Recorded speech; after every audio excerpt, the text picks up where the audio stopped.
Welcome to Hoggy's Headlines, where we bring you all the news that's in the news that you probably already knew. Today's topics: Ashes, chewing the fat with South Africa, Afghanistan beat Bangladesh, and rooted.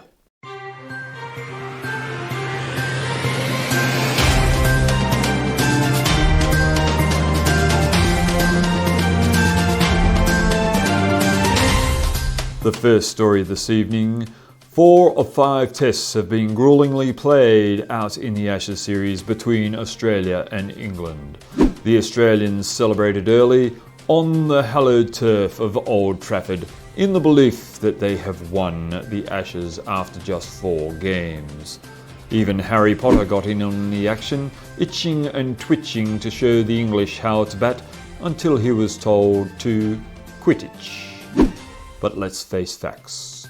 Winning the Ashes would be defined as having triumphed with more victories than the opposition in the 5 tests. There is still work to be done.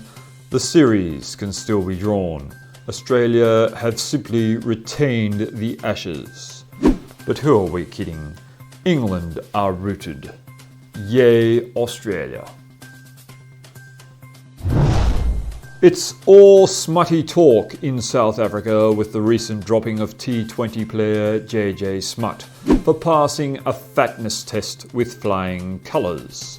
Smuts was unavailable for comment as he was attending a mandatory team sponsor luncheon for KFC and Coca-Cola. In this day of political correctness and corporate double standards, we pause to mourn the greats of the game who would not get one flabby shank on the pitch had that been their fate.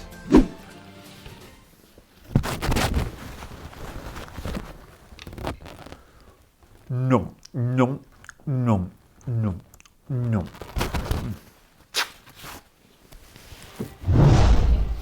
The ICC have been presented with a gold-plated calculator and glow-in-the-dark world globe to assist them in their math and globalisation of the Test Championship Series.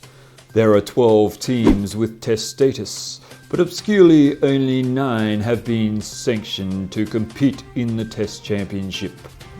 Go figure. The 3 nations missing from the agenda are Afghanistan, Zimbabwe, and Ireland. Interestingly, Afghanistan recently made a huge test statement by beating Bangladesh in Bangladesh. Bangladesh players complained that their home soil conditions weren't suited to their playing style. Perhaps they would be better suited in Afghanistan. Kabul. Can somebody please fix this damned auto cue? Speaking of Afghanistan, Test cricket is a brutal game on the body and the ultimate test of endurance.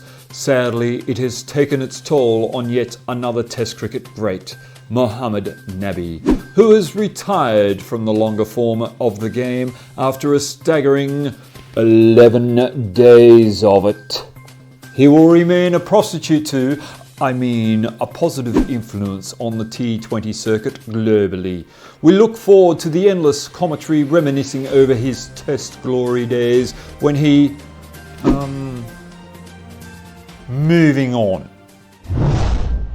As the eulogies are being written in the wake of the Ashes, the English Cricket Board are in crisis meetings over their reliance on white ball specialists in the red ball game.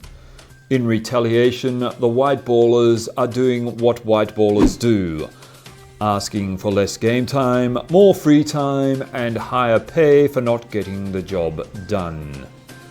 It's a balls up.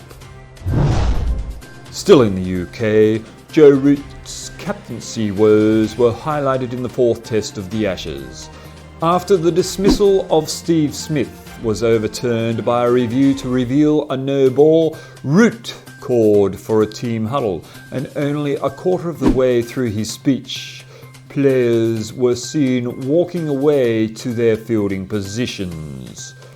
Root was queried after the game whether he had the backing of his players and whether the captaincy was affecting his batting. His reply, "My job is secure, no one else wants it."